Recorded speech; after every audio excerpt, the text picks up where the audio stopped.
Hi, everybody. Welcome to the 19th Hole Golf Show. I'm Ryan Ballengee. It's great to have you here with us. Another episode in the span of a month. I know that sounds crazy, but we're trying to put together episodes for you that are interesting conversations of travels and places that we've been and stuff like that. It's been a really busy summer.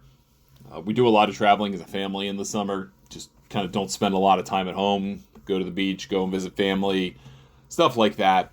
And one of my journeys that took me away from home, this was a solo one, but I went up to Baltusrol Golf Club up in Springfield, New Jersey for the reopening of the freshly restored Baltusrol upper course. Gil Hanse did the lower course. That reopened, I believe, in 2022, if I remember right. And then they had him in for a 5-year plan, basically, to do the upper and the lower. And the upper reopened not too long ago.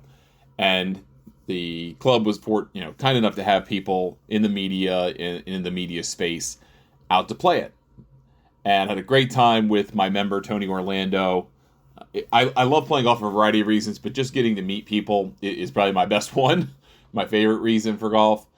Tony used to work down near where I live in the Washington, D.C. area. Very interesting career. Some of his work is still very much in use by the public, which is quite interesting. Not to get too much into his identity and life, but we had a great time. Had a great time with Brian Kroll. If you know Brian, he covers the Masters and the PGA Championship for CBS Sports. He hosts a show on SiriusXM PGA Tour Radio. He's the head pro out of Bally's Golf Links, which used to be Trump Golf Links, Trump Ferry Golf Links, or whatever it is, out in the Bronx. It's a really killer public course. Hopefully I can come up someday and go play golf with them, but we had a great time playing. And I would say the takeaway from the day for me is how impressed I was by the entire place. I've been to Baltusrol a number of times, fortunately, over the years to play the lower course. I've never played the upper. And when we played the lower the last time, 3 years ago, whatever it was, at the time, Greg Angiello, who was the member there, and still is my member there, shout out to Greg, great guy, he took us up to the upper course and kind of gave us some of the high points, the great views that were available up there, and why the membership tends to prefer the upper course as a day-to-day play versus the lower course, which is intended to kind of kick your ass. And you could see the potential of it, but the contrast at that point between what Gil Hanse had done to restore and improve the lower course compared to what Jones had done to the upper course and was still very much in place, it was kind of stark. I mean, it felt kind of boring by comparison. Not that it wasn't a good golf course, it just kind of lacked that panache of a new type of place. And so to get to play it, the new upper course, it quickly became one of my favorite golf courses in America. I played great that day, and that kind of skews my thinking about anything, skews anybody's thinking. But I really enjoyed the challenge. I really enjoyed the features that Hanse brought back, and we'll talk about some of that in this podcast and introduce guests, including Gil Hanse, to the conversation. But I really appreciated not only what Gil did and tried to do, as he often does, almost always does, through the lens of historical visuals and historical information, but also the way into which Baltusrol as a club leaned into its history in this entire process. And that's the crux of the podcast today. It's a 2-part set of interviews. The first is with the 3-man panel that basically does the history of Baltusrol. And they came together as a result of this process and really dug through a lot of stuff to learn about the history of the club that dates back to 1895. And more importantly, they did a lot to try to figure out the history of work done to the lower than the upper golf course. And they learned a lot in the process about the upper course that had not been particularly peacocked by the club, had not been really understood by the existing modern membership of the club, really hadn't been documented in as clear of a way that you would do now, and they do now. They put out a 30-page booklet explaining what they did, how much it cost, all the changes. It's a beautiful publication. They didn't do that back then because no one really thought about preserving history back then when history in golf terms in this country was starting, right? That's kind of tends to be how it works. Archaeologists come along because there's 5,000 years, 500,000 years, millions of years of history, depending on the project, whatever it is that they're trying to unearth. The people at the time didn't think about it as important. Now we have more of a sense of history, obviously, as we've grown in various facets of society. Well, as we attempt to grow in facets of society.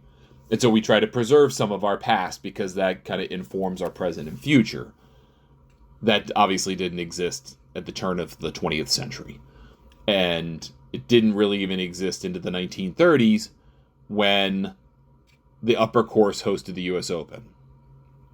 And that's the basis, the starting point from which this renovation / restoration, more restoration, with Hanse of the Upper started. So today's podcast, without further ado, is a two-parter. It's a kind of round table, literally in word, a round table in the clubhouse at Baltusrol, conversation with the historians, the Wolf brothers, and it's really interesting to hear how they got into it, what they learned, how they learned it, what it meant, how that informed how the club thought about this restoration, including the 14th hole down to the very last minutes of what they could or could not decide to do in work to the club, how they've become more proud of their club because of the look back into history with introspection about what they did and why they did it. And then, to base off of that, I had a 10-ish minute conversation with Gil Hanse, who was there that day for this event. And Gil talked to a lot of people that day, which is why it's only 10 minutes.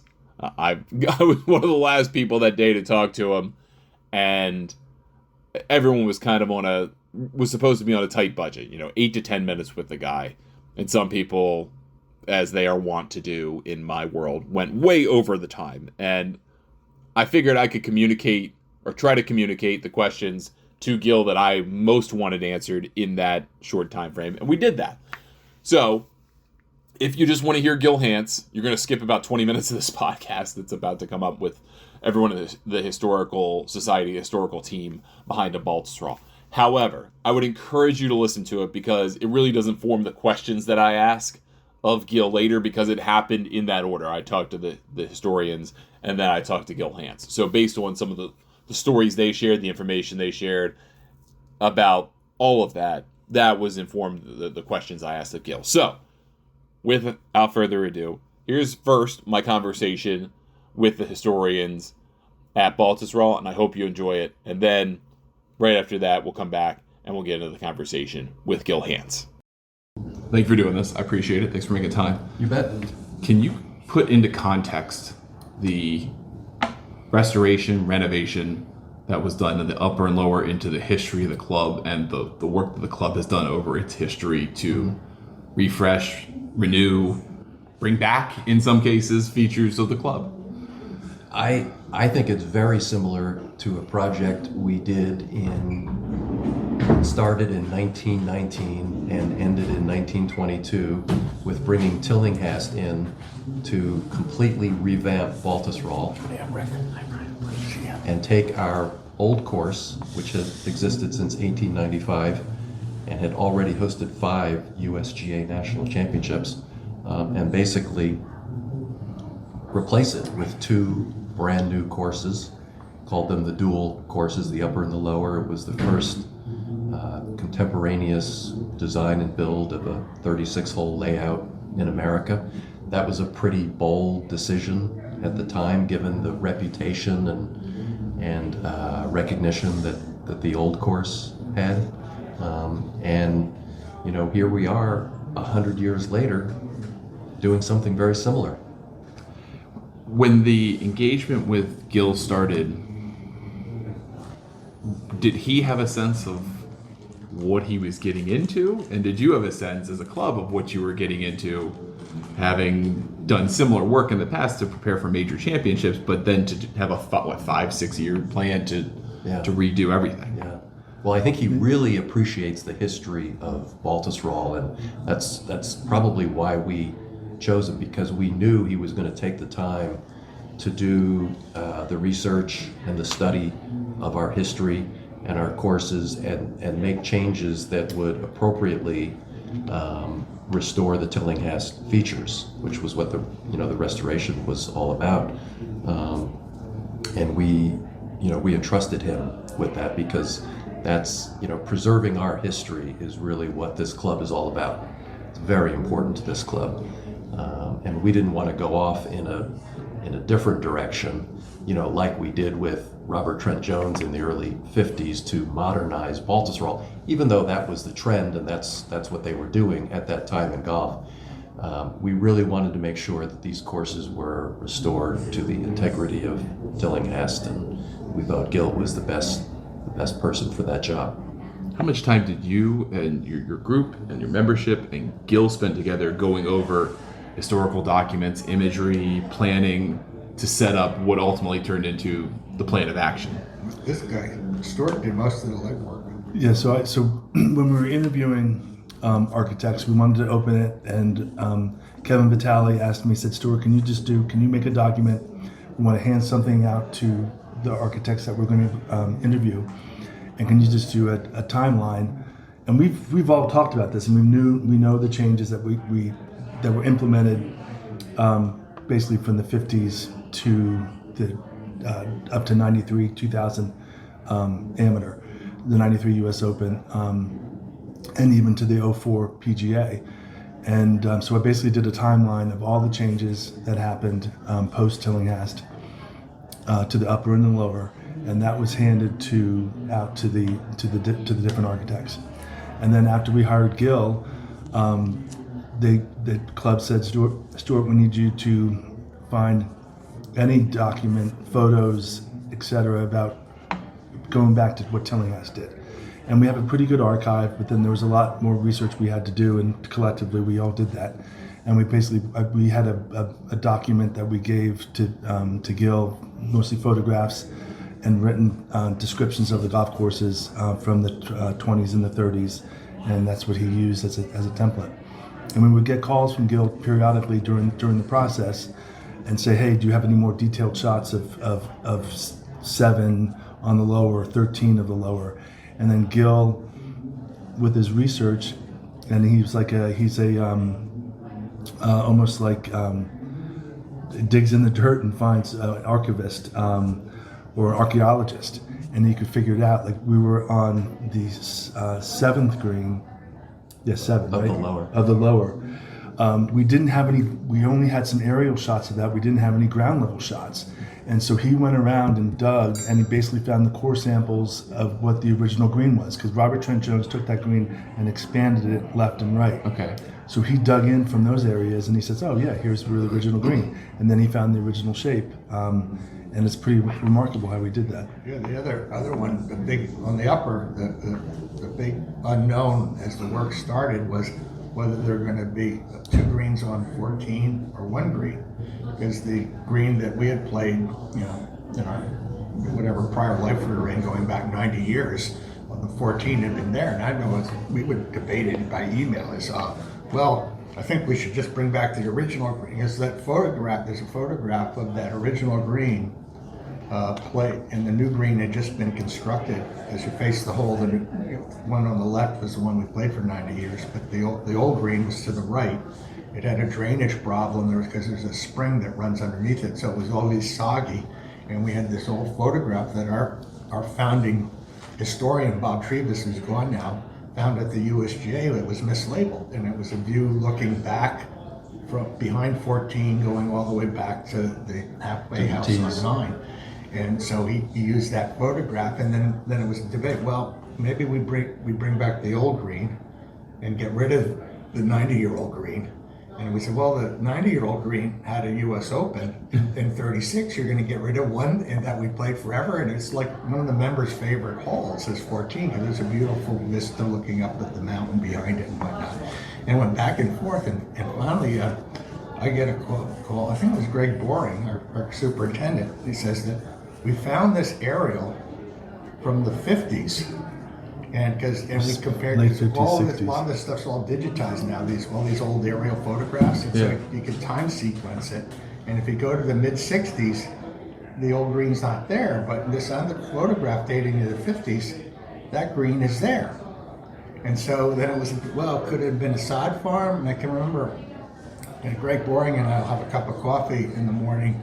I usually work out in the morning, then I see him, and nope, the decision hadn't been made. All the other greens on the upper were finished, and they hadn't started 14 yet because they hadn't made the decision yet. And I remember seeing Greg over coffee, and Greg said, well, Gil's going to be here at 10 o'clock in the morning, and we're going to make the decision. Now, a couple other guys at this table did not like the decision, and I said to Greg, well, what do you think it's going to be? Double greens. But it was, it was, I guess, Matt Worth, our president, and Gil, and whoever else was in, they all went out there, and that was very much a last-minute decision for Gil and the committee. It's probably a cute little story, because that was the outside of baseball story. But what was the inside of baseball when they went out there and made that call? And then it's still, you don't really know what the reaction is going to be. It's got a severe slope, whether members are going to like it or not like it. Or Three tiers. It's a difficult green. Yeah. Between Gil's projects on the lower and the upper, the three of us dug into the history of the upper a lot more. Yeah. And we discovered that many more changes had been made to the course than we were aware of. Most of them between 1928 and 1935. And the ones in the mid-30s were really done to prepare the upper for the 1936 U.S. Open, like the new green on 14 that Rick just described. But there were a few other changes in there that we weren't aware of. So that resulted in about an 8 or 9 page memo with photos that we gave to Gil, and really did inform a lot of his decision making on the upper restoration. Yeah, I remember that now, because Rick, you were the primary author of that. We all contributed. But, How did you all feel discovering additional history to the club that really wasn't as well known to the modern members of the club? We're doing it all the time, actually. Really? Yeah. It wasn't anything new. I just continue to be amazed at how much history we continue to unearth on this place. It's amazing. Yeah, nobody back in those days, nobody gave a hoot about golf architecture. You didn't have it wasn't as well publications. documented as it is today, and It was Hannigan that rediscovered Tillinghast in 1974 when he got the article he wrote for Golf Journal, Right. The Forgotten Genius. Yeah. And then recently we published in our newsletter. A lot of information on Jay Monroe, who was an early member, founder of Monroe Calculator, early billionaire, back in the day, that had heart problems, and his doctor told him you need to play golf or go outdoors, so he took up golf. He became a pretty good golfer. Was the general chairman for the 26 U.S. Amateur, was on the green committee, was very active in changes to the upper for the 36 U.S. Open, and then he was one of the founding members of Augusta National, and he and Clifford Roberts, Stu found the article. He got through the historian, we got the correspondence. We didn't have it, was lost here, but Augusta had the correspondence file between Clifford Roberts and our member Jay Monroe. You read it, it's fascinating. Robertson was building Bobby Jones's course, and he sends Jay Monroe a letter inviting him to come down and join, and Jay Monroe sends him a letter back and says, I'm already a member of 6 clubs. 6 clubs. Why do I need another? I really would find any use for having another membership, right? And then you didn't know Bobby Jones at the time, and then you read forward letters. They said, because Roberts was persuasive, and Monroe says, well, I'll send somebody over to check out the situation. And then there's another letter back. My guy got back to me. I hear it's a special situation. I'm going to, because he would winter in Florida. He says, I'm on my way to Florida, and I'll stop by. Can you make a reservation at the hotel, the Bon Air in Augusta, and a round of golf at Augusta Country Club, which is next door. Right, next door, yeah. And then they became fast and furious friends. Yeah. And then they had that big train ride, from the Grand Central Station, where we brought all the Brahmins of industry to bring down. Prospective members down to Augusta National. And Jay Monroe was Jay the leader Monroe of was that. his New York PR guy, basically. Yeah, can you Kind of the recruiter bring in a the way. CEO Recruiter, of the American membership Cyanamid recruiter. down and all the Yeah. other Yeah. Brahmins of industry, and they even had that train ride. They had They hired a Pullman cars, coach. and one of the cars was named the Baltusrol car because he wanted to get a lot of Baltusrol. Took a train members ride in down there. to Augusta. Yeah, That's That's wild. The golf trip of the century, right? Yeah. So how did you discover some of the sources of the changes to the upper that weren't as well known? Were they primary sources? Were they It was all digging in the dirt? How was all that discovered? mostly newspaper Yeah, research. we try to make it all primary source based. We had some photographs, yeah. inklings from the minutes of the Board of Governors here, but not always in a lot of detail. And they would refer to attachments, like attachments. Green Committee reports that were long gone. I wish we had them, but we had some hints from the board minutes, and then we just dug with newspapers.com, digitizing so many papers across the country. It's been a huge boon to our effort. And then two other ones that aren't on newspaper.com. There's the Milburn Item, which is the Short Hills newspaper, the Summit Herald, is it? Yeah. Both of those, and they're still active. They've digitized their archive, and so going through those, we found some, and also the Star Ledger was good about it as well. Yeah, Star Ledger. Yeah, which isn't that's not in newspapers.com. So you had to go into those local papers and thankfully they're digitized. Yeah. Other than that, you have to go through microfilm, which I hate microfilm. Get a headache after spinning that wheel. Oh yeah. So then we got started on all this history stuff. Before our centennial committee, I get a call from my brother Rick. I was in D.C. living on the Hill, working at the National Gallery of Art, and Rick said, "Hey, I just signed you up for the history committee for the centennial book." And I was like, "Okay." I was an art history major at Seton Hall. I knew how to do research, and so I would just go to the Library of Congress during the week, and basically I just lived at the LC For for. email, and so we said, "Stu, find anything and everything you can find about Tillinghast and Baltusrol." Yeah. And so And Baltusrol history too. And I worked So at Deloitte and Touche, and so he's getting a dime a copy to photocopy the articles in Golf Illustrated and American Golfer, and then he's faxing them to my office in Parsippany. Wow, and then we had binders of all the. We came across some letters between the fellow that Rick mentioned, Jay Monroe, and John Jackson, who was at the USGA, and he was in charge of the 1936 U.S. Open setup. And there was a big controversy over, whether that Open should be played on the lower or the upper. The USGA sent Bobby Jones up here in 1935 Yeah, it was 35 to play the upper. We had the scorecard. And he had obviously played the lower and made it all the way to the finals of the 26 Am and lost to George Von Elm, but he'd never played the upper. So he played the upper in 35. They asked him to attest if it would be a good U.S. Open venue, and he loved the course except for the 18th hole of the upper. And he said, let's play the 36 Open on the upper, but we'll move down to 18 lower for the closing hole. That's listed as in Bobby Jones' 18 favorite holes of golf. That's one of He them. lists 18 lower as one of his favorite par fives because it's reachable. Yeah. And you can pick up a stroke or two on your opponent in match play. Yeah. But Jay Monroe and the board, they wanted to play, if we're going to play it on the upper, let's play the upper in its entirety. So they got at the heart of the problem with the USGA, which was a big swale that sort of obstructed the 18th upper green and a bunker that wouldn't allow a lot of gallery to funnel in around the green.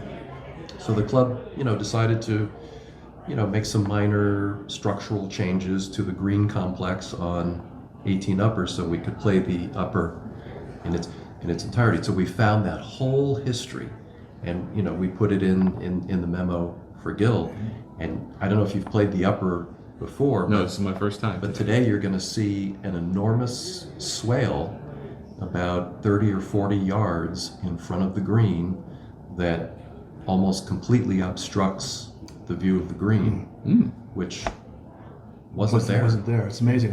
We played it together. The first time I played it was 2 weeks ago, and I hadn't played it before. And I hit a good tee ball on 18, and I'm sitting there looking and going, oh my God, you can't even see the flagstick anymore. Used to be a completely flat run-up to the green, and now we've got this big swale that came back from, it was removed in 1935, right before the 36 Open. Blame the U.S. And now it's back. And I like to think that it was our research that brought that to Gil's attention. In the community of Baltusrol, taking the knowledge that you all have acquired about both the upper and the lower, but specifically for the upper in this case, were there changes that you all identified that there was a conversation about bringing back or skipping out? Like how much of the changes were just, hey, let's bring it back to the way it was circa a certain date? So I'll give you a good example, and you'll play the hole today, 9 upper. Okay. It's a short par 4 after a stretch of some pretty difficult holes, where you drive over a pond, and the pond is, it's 185 or 90 carry. It's not really in play. But the Tillinghast hole used to be to the routing of that hole was to the right of where it is today. Ran along the fence line. It was along the fence line of the property, and the tee was on the right side of 8 green. It was moved to the left side of 8 green. We believe in the late 1920s. So there was a lot of discussion, should we restore that routing to its original Tillinghast routing? And we decided against it, because now, running up and down the right side on that perimeter are houses. Yeah. And that was why they moved it to where That's why they it is moved it in now, the first place, because the home lots had been carved out, and the Springfield neighborhood was starting to encroach toward the golf course, and that's why they moved the hole in the late 20s. So there was some discussion about moving it back, but it didn't go very far. I think our president went back, and I tried to find that tee, couldn't, and then I remember talking to Matt Worth, and he said, "Oh, I found that tee." They were, and I said, "Oh, I hope they don't go there." But the other one was so for the practical swale. reasons, it just Sure, didn't make things sense could- to do that kind of restoration, but. Yeah, The and 30. second example of that swale that got replaced, because it was like the approach to the green was like flat as a pancake. Now it's kind of like this. But I remember, because I'm having my coffee with Greg Boring, and there's an aerial right over where the coffee is downstairs, so you can see the swale. And I would say, "Look at that swale! Look at that picture!" And Greg would shake his funny, Yeah, there's drainage issues. I'm not sure where, he said, I'm not sure where I'm going to take the water, because, the water just would rush down and fill the bunkers between the 2 greens, between 18 lower and 18 upper. Yeah. So, I'm like, oh, come on, you got to do it. And I remember seeing Gil Hanse down there once, and you forgot, I'm pointing to it.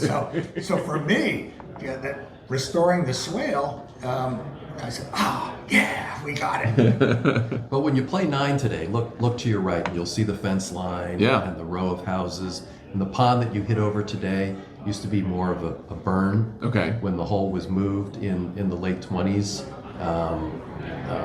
the burn was dammed, and that's what created the pond. Got it. So it is a slightly different hole, but it's the same hole conceptually. Yeah.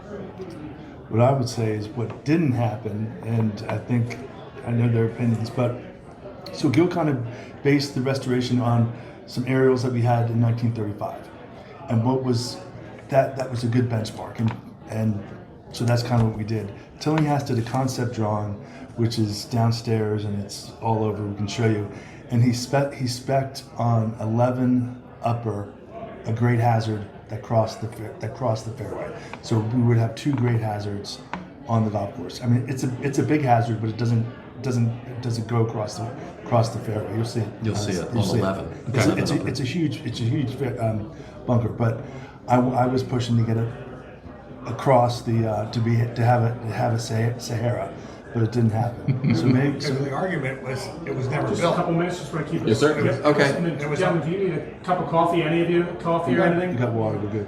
It was on Okay. it was on the plans, but it was never built. Like on 12, there was a center fairway bunker on 12's. The next hole was never built. And then in the 24, at the 1920, the whole courses that opened in 22, the 1924 Board of Governors annual meeting, where all members are invited in the fall of the year. So it's almost 2025. I'm sorry, 1925. So it's late 1924. One of the the McKnight was the green chairman before Jay Monroe became green chairman, and he in the minutes say that he took a complaint from a member that said there's too many bunkers on the golf course, and his reply back was, in the minutes, was that they were just following the plans of the architects that were laid out months ago. So this is 1924, and that drawing that Stuart's talking to dates to 1920.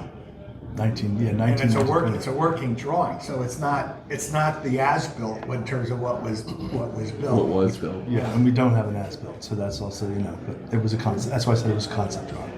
So, All right, last question. In this entire process, and we'll speak specifically to the upper because that's what we're here for today. Yep. But what do you feel like you took away from this entire process, learning more about the upper, and do you feel like the membership has a greater appreciation for the upper because of your work and the restoration to it? Yeah, I think as we talked to one of the earlier reporters, is that when we first got involved in this in the 90s, that these rooms were decorated with sailing scenes, and there was really no appreciation of the golf history of this club. And Bob Trebus, our mentor, got us all into it, and now you walk around and it's all about the history of the club and the membership.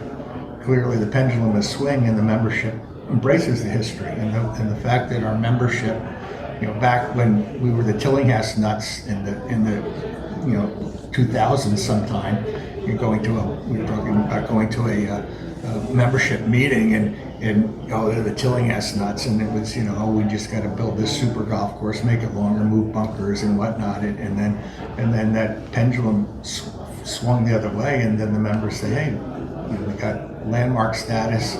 It's all about Tillinghast. Let's preserve it, protect it, and reinstate it. So there's been a shift in the membership perspective, and hopefully it doesn't shift back to let's put the tennis courts back in from whatever. Where's the pool going to go, and become the country club? Yeah. So I don't know. I have I have a much greater appreciation now for what Tillinghast did here 100 years ago. He built two courses side by side that are each brilliant in their own right, but very different. And I think that's the brilliance of Baltusrol. Yeah, the two courses side by side that are completely different tests of golf. Yeah, I think his quote was that they would be uniquely sought after as a matter of preference. Like Wingfoot was build me a man-sized course, and here it was. And if you're gonna play both courses, then lower tomorrow, and you'll see they're completely different courses. And when a lot of members say, which course, come here, which courses you want to play today? Well, I played the lower yesterday, so let's play the upper. So it was kind of like, you want to. And then we were all going through withdrawals because for a year we could only play the lower, and so now we have our upper back. No guest play on the upper till probably later in the summer, and we got it back. So. Yeah, I'd say the same thing. The upper's just a wonderful, wonderful golf course, and I have buddies that are very good players. A friend, Ian Savage, and he likes to say, the lower, everything's laid out in front of you. You see the bunkers. It's like, okay, visually, it's a little bit more intimidating. He said the upper is just it's just a sexy golf course. It really is. It's just the way that Tillinghast. I think he realized that he probably didn't need to have as many bunkers in it because you have the movement of the land. Yeah, you have the slope. The slope, and you have these green sites, and if you miss those green sites, you're in trouble. Yeah. Without necessarily being in a bunker. Exactly. So you can be in some bad spots. You're like, oh my God, I can't get. This is a hard up and down. So I think that's what makes it really, really fun. I could have talked to the guys at that round table for a very long time. We could have talked for over an hour, and I wouldn't have been bored. That just their love of what they do, and their appreciation for it, and just all the cool little tidbits. There's so much cool history that intertwines in golf. If you work in golf, you know golf's very small. I think what I learned in that conversation is if you research golf, you realize golf's just as small, because a lot of the influences from architecture, from one era to the next, from contemporaneous things, all of those things intertwine and often have direct influences on one another with historical evidence and legitimate documentation that explains the influence in some fashion. It's amazing. That all said, Gil Hanse, and I've never talked in person. We might have, shook hands or something at an event, but I never really bothered the guy's time until this event.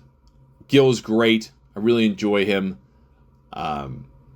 Just kind of tell someone you could get along with. Very gentle in his manner, even at the end of a long day. Was the guy who was willing to answer probably a question he might have heard 2 or 3 of the same questions from people all day, and I tried to make them different and unique, and also tried to keep it short and sweet based on the conversation I had with the guys in the library portion, the historical stuff. So hopefully you'll enjoy this conversation as a follow-up with Gil Hanse, the architect who redid both Baltusrol's lower and upper courses. Gil, thanks for doing this. Appreciate it. So can you give me a sense of, on this 5-year-ish journey you've been on with Baltusrol, the differences between what you first encountered with the lower course and what you've encountered with the upper course, and maybe the contrast in those two projects? Yeah, I mean, the lower, there was a big learning curve, right? All of the contractor was new to the property. The superintendent was honestly new. He'd only been here a year. We hadn't worked with anything here, so it was a lot going on.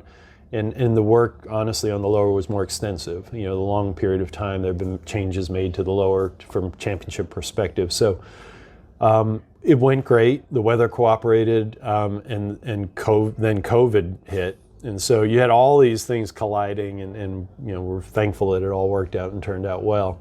The upper was honestly just significantly easier. It was just from the standpoint, we knew the topography was going to be more challenging, so we're going to have to deal more with washouts. Soil was rockier as you got heavier up, so my back took a little bit more of a beating in the bulldozer on the upper.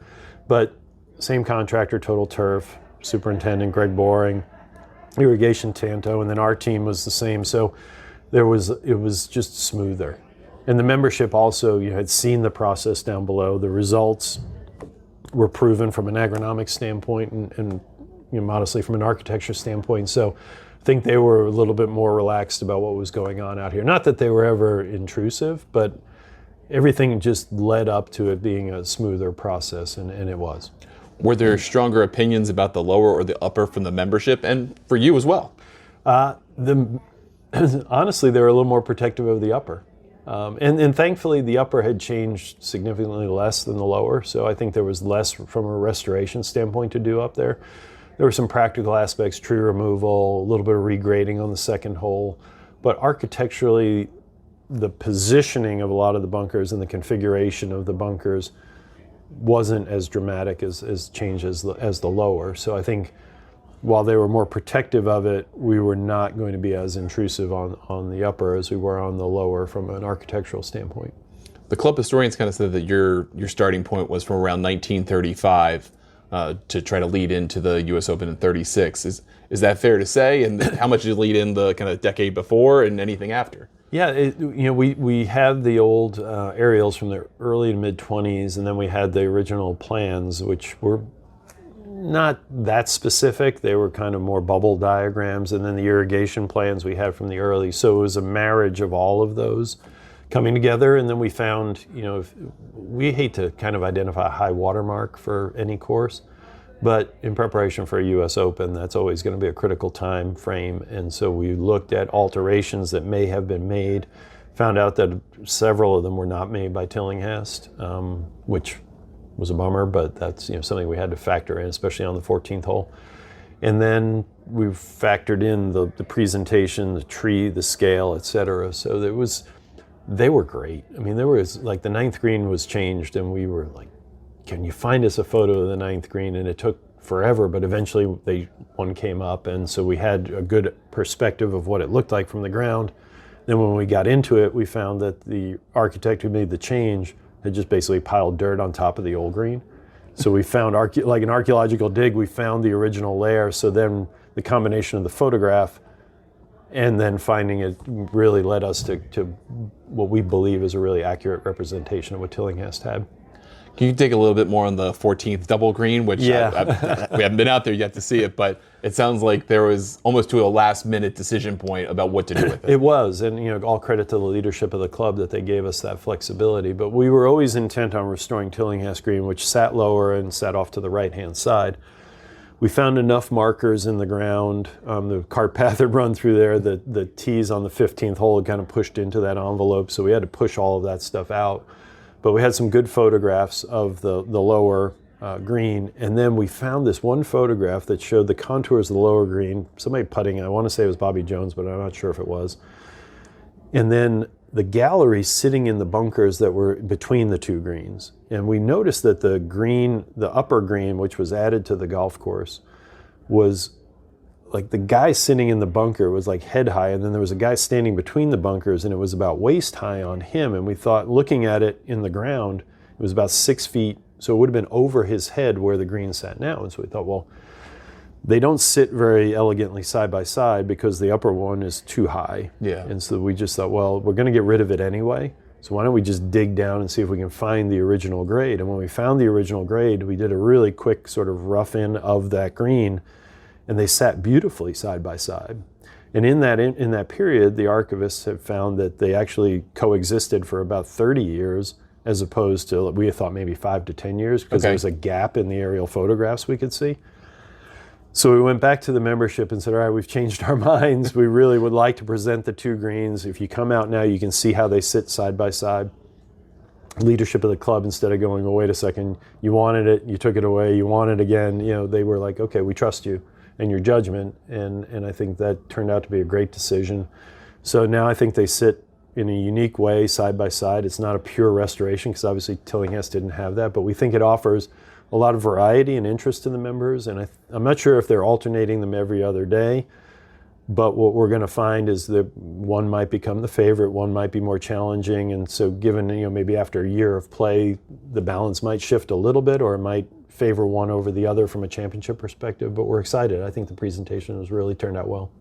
Tillinghast, building the dual courses, wanted to come up with something that felt different and led to a preference for players, whether they were going to play the upper or the lower, or what they liked or didn't like. What kind of preference did you try to create in a contrast with the upper versus the lower? We really just tried to let Tillinghast's preference speak, and trying to restore. He used the topography is so much better on the upper, and it's a more beautiful golf course. And I think he showed a little bit more restraint on the upper, where he didn't feel like the need to build a huge Sahara, and he didn't feel the need to build large bunkers, and the green complexes are a little bit smaller, and it's more predicated on slope up there versus trying to get angles by using the slope of the ground or holding a ball into the slope of the ground. So I think his work on the lower, he almost felt like he had to give it a little more pop and a little more sizzle because it was flatter, and then it's a little more subdued up above. So I think that preference shows up now pretty clearly, but it was all based on his preference and just utilizing. And he was that good of an architect that he was ultimately going to take the advantages of both sites and figure out how to best present them and best use them. In your handful of years of working with the club, kind of what are your big takeaways from this project, and do they inform any of the work that you're doing moving forward? I mean, the biggest takeaway is that this membership is committed to having everything first class, putting all the infrastructure in the ground that they need to. They're committed to their championship history and the traditions of the club here, and the members love this place. I mean, every club members love it to a certain degree, but I think the pride here, the traditions of the club are really presented in a great way, and the membership is aware of that, and I think it's just part of how they act around the place and the way that they respect and love it. And so I think they were always going to be tough graders, because of how much they love and respect the golf course. And so I think one of the best takeaways here is that we've made them happy, and we're excited about that, the way that all works out. We're excited to just see the future of championship golf at Baltusrol, because I think it's bright. Thank you to Gil Hanse. Thank you to Baltusrol. thank you to Karen Monahan and Kristen Monahan and their team who put this whole thing together. I was able to stay at Baltusrol that night. I didn't even know they had lodging there, and they offered it. It was really cool. If you follow me on Instagram at Ryan Ballengee Golf, you can see a reel that I did, a short video I did of the experience staying there. It's a gorgeous place. The club is, I think, has this reputation as kind of being some stuffy place because you have to wear a coat in the clubhouse after a certain time of day or what have you. But they are extremely open and welcoming to people who appreciate what they've got and want to genuinely hear about it and experience it, not just to kind of gobble it up and make content and kind of use them as a crutch or something like that. I've met so many members over the couple of times that I've played there for the upper and lower renovations. They're great folks, and I really enjoyed meeting them and getting to know them. And we'll go play golf somewhere else someday, maybe somewhere else, maybe some other time at Baltusrol, but I really enjoyed the people there. The staff is great. They were welcoming and very helpful, and they couldn't have been better to having basically 100 people, 100 guests show up in one day at their property to gawk at the stuff that they paid $22 million to do for the upper course, and we're very proud to showcase. So hopefully you enjoyed the show. I appreciate you listening. If you want to get a hold of me, you have any questions about Baltusrol, just want to talk about golf and life, anything like that, get a hold of me. Ryan@thegolfnewsnet.com is my email. Like I said, you can get a hold of me on social media at Ryan Ballengee or Ryan Ballengee Golf. I've created a separate Instagram and Facebook account just to talk about golf, so I can use Facebook and Instagram for normal people stuff on my personal accounts, like sharing pictures of my kids and the other dumb, goofy stuff that I do that's not golf related, which you're more than welcome to follow, by the way. But if you want the golf stuff, we got golf accounts. Next show, I'm not exactly sure when that's going to be. I want to try to... what made the show interesting and compelling to me, and I think interesting and compelling to a lot of you who are listening over the years, was the conversation. So I'm always trying to post episodes when I have interesting conversations with people. In candor, sometimes it's really difficult to record those conversations, get them scheduled, do them. There's so much going on in not the world of golf, but in my pursuit of covering the world of golf. I mean, both really. That makes doing podcasts like this one kind of difficult. Just in total candor, we talked last year, I think, about the site being copied a bunch of times and it being pretty brutal traffic-wise. That just finally got cleared up 15 days ago, 12 days ago, finally, and all of a sudden the massive disappearance, near total disappearance of our presence on search engines got fixed. Like nothing ever happened. No explanation, no note, no anything. And that's been a huge relief, but that puts it to end a chapter. It's 16 months long, full of frustration and being forced to kind of reinvent Golf Newsnet as a business. A lot of financial strife in total candor, and that's starting to thaw out.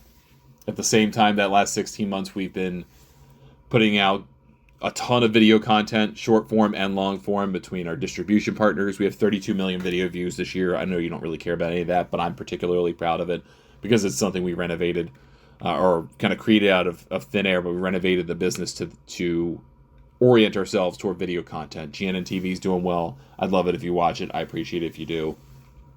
Radio's doing well. We operate a 24/7 golf talk radio station, and this show is obviously part of that, but we don't do as many episodes of it as I would probably like. And trying to get back to that, trying to get back doing the newsletter, The Break, which I would appreciate if you sign up for if you're interested in it, over at golfnewsnet.com. Do it twice a week. And I want to orient that toward deeper thought of the issues in the game, not just some analysis of who won and why, but also some deeper thinking about stuff that I think about that I tend to not put anywhere else because I don't really have a venue for it that I think is worthwhile. So I think the newsletter will prove worthwhile to that end. And then we've got an advertising business that just started. This isn't a business-facing podcast, so I won't get too much into that, but there's a lot going on. And That's not necessarily an excuse for not continuing a podcast I've done for 20 years, but it is a reason why it's harder for me to put together weekly episodes for sure, but more consistent ones that you know are coming, instead of just showing up in your feed out of nowhere and going, oh, well, I guess I'll listen to this now. So apologies for that, but I hope you enjoy these conversations, because I really enjoy talking to people, as you might gather. I really enjoy talking to people, getting to know them, getting to understand where they're coming from, learning something from them that I don't know or really want to know, or whatever it is. There's so many fascinating people in golf and life, and this is one of those kinds of conversations that just both of them, that just made me happy. And there's so many times now when I go cover golf tournaments where I feel like I don't even need to be there. I can do it from home. I'm not learning anything. I'm just kind of an observer to a news conference type thing or that type of stuff. When you get to have these one-on-one, or in the case of the historians, 1-on-3 conversations with people, and you get to feel their energy, get to communicate in person, straight up, face to face, it's really cool. So hopefully they came through in all of this, and I appreciate you listening. Again, you have all my contact information. Feel free to get a hold of me. Always happy to talk about golf or life, and I genuinely mean that. A lot of people don't take me up on that, but I genuinely mean it. And thank you for listening. I appreciate it. Thank you for your support over the years. I never take that for granted. We'll be back eventually with another show, hopefully sooner than later, sometime in the month of August. I did feel inspired by these last couple of podcasts. This one with Baltusrol theme, and the one with Trip Davis, the architect, who I really enjoy talking to do more of these, to try to do more of these that aren't necessarily business focused. We have a podcast about that. Aren't equipment focused. We have a podcast about that. But just kind of golf conversations, and want to try to find more people that are just fun to talk to about golf and life. And that's what this show can be. Anyhow, thank you so much for listening. Appreciate it. We'll talk to you next time here on the 19th Hole Golf Show.